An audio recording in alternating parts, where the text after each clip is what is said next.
ටිකක් හදමු.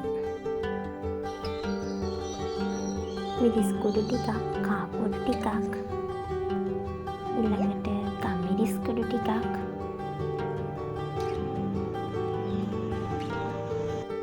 ඊළඟට 3-5 කුඩු ටිකක් මම වංගෙඩියට දාගත්තා. ඊට පස්සේ ඒකට වතුර පොඩ්ඩකුත් එකතු කරගෙන ඒක හොඳට කොටා ගන්න තමයි සූදානම් වෙන්නේ.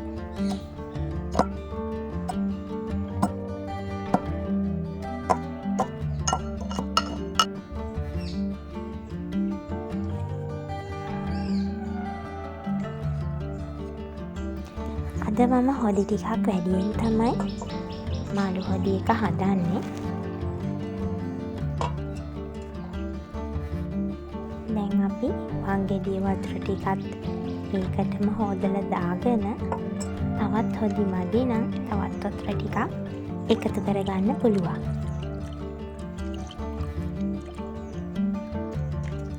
දැන් මේක මිශ්‍ර කරගත්තා. ඊළඟට අපි කරපිංචා කොළ ටිකක් දාගන්නවා.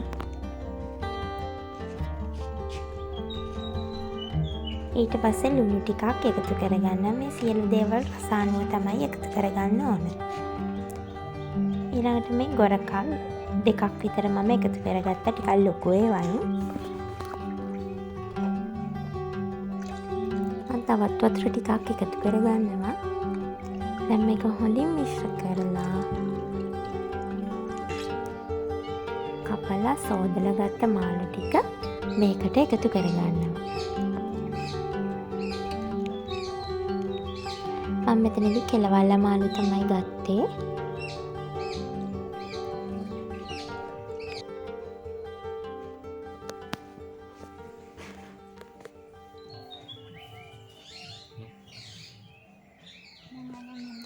දැන් අපිට තියෙන්නේ මේක ලිපේ තියාගන්න.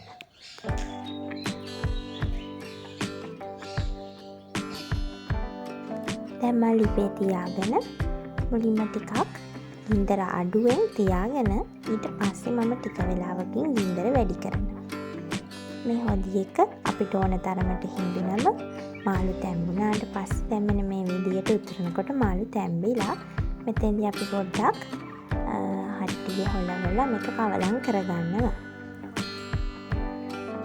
හැන්දෙන් කරනවා නම් මාළු පොඩි වෙන්නේ නැති වෙන්න පොඩ්ඩක් කවලම් කරගන්න.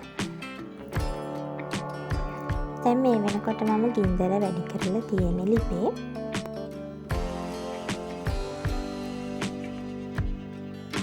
මේ වෙලාවේදී රස බලලා ලුණු මදි නම් ලුණු එකතු කරගන්න.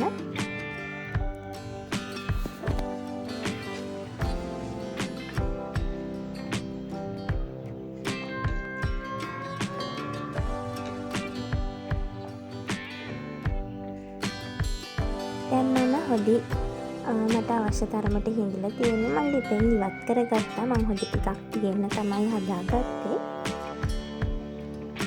මේ තියෙන්නේ මම හදාගත්ත රසම රස මාළු හොදි. මේක ටිකක් සැරට තියෙනවා. මේ ක්‍රමයට ඔයාලත් කැමති නම් හදලා බලන්න. මගේ වීඩියෝ වලට කැමති නම් යාළුවෝ එක්ක ෂෙයා කරගන්නත් අමතක කරන්න එපා. ඒ වගේම ඔයා තාම මගේ channel එක subscribe කරේ නැත්නම් subscribe කරන්න.